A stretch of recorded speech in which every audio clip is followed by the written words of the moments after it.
மிதுன ராசிக்கு இந்த பீரியட்ல மெயினா போகணும் அப்படின்னு சொல்லிட்டு பார்த்தீங்கன்னா வந்துட்டு, பைரவர் வழிபாடுங்கிறது ரொம்பவே முக்கியம்.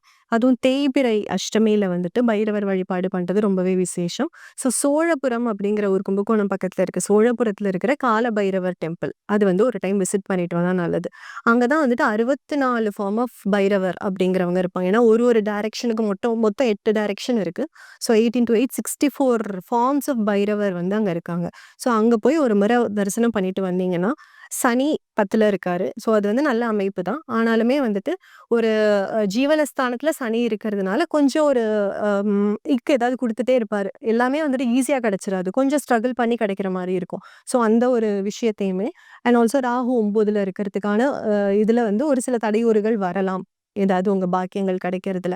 ஸோ அது 2யும் ஓவர் கம் பண்றதுக்கு இந்த தேய்பிறை அஷ்டமியில பைரவர் வழிபாடுங்கிறது ரொம்பவே நல்லது. அதே மாரி அங்க கோயிலுக்கு போக முடியலன்னா, வீடு பக்கத்துல இருக்கிற ஏதாவது ஒரு பைரவர் சன்னதியில கூட போயிட்டு ஒரு மிளகு சாதமோ, இல்ல தயிர் சாதமோ அங்க படைச்சுட்டு, அங்க இருக்கிறவங்களுக்கெல்லாம் நீங்க அன்னதானம் மாரி குடுத்துட்டு வந்தீங்கன்னா போதும் அந்த பீரியட்.